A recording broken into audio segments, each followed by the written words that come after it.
नेताजी एक ऐसा नाम जिनको सुनकर हर भारतीय का सिर गर्व से ऊंचा हो जाता है। वे भारत के सबसे मशहूर स्वतंत्रता सेनानी थे।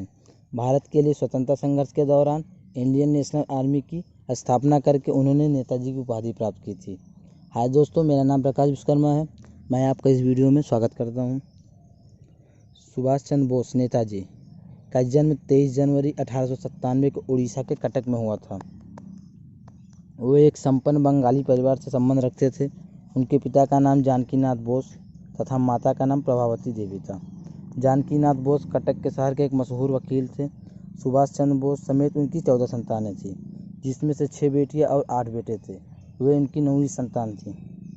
सुभाष चंद्र बोस को प्रारंभिक शिक्षा कटक के मिशनरी स्कूल से हुई और 1902 में प्रोटेस्टेंट यूरोपियन स्कूल में प्रवेश लिया और उच्च शिक्षा के लिए कलकत्ता के प्रेसिडेंसी कॉलेज और स्कॉटिश चर्च कॉलेज में बीए ऑनर्स की पढ़ाई पूरी की।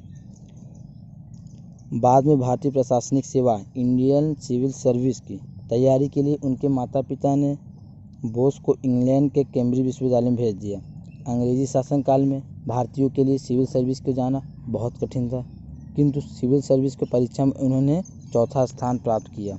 1921 में सिविल सर्विस को छोड़कर वे भारत में वापस आ गए और राष्ट्रीय कांग्रेस के साथ जुड़ गए।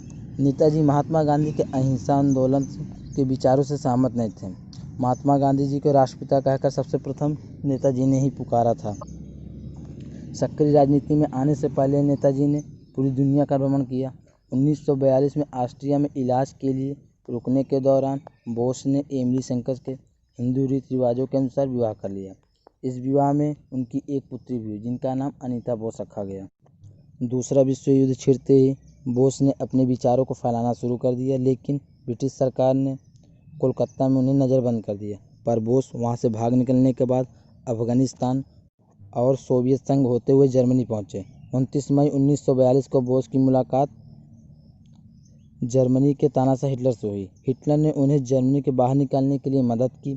26 जनवरी 1943 को बर्लिन में भारतीय स्वाधीनता दिवस बहुत शानदार और भव्य आयोजन से किया गया और जर्मनी से प्रस्थान करने के लिए उन्होंने हिटलर से इजाज़त मांगी और जापान से सिंगापुर पहुंचकर उन्होंने आज़ाद हिंद फौज की गठन किया। 4 जुलाई 1944 को आज़ाद हिंद फौज के साथ बर्मा पहुंचे और अपना प्रसिद्ध नारा "तुम मुझे खून दो, मैं तुम्हें आज़ादी दूंगा" दिया। आज़ाद हिंद फौज का ये संघर्ष उस समय खत्म हुआ जब युद्ध में जापान के खिलाफ रूस व अमेरिका भी इंग्लैंड की ओर से शामिल हो गया।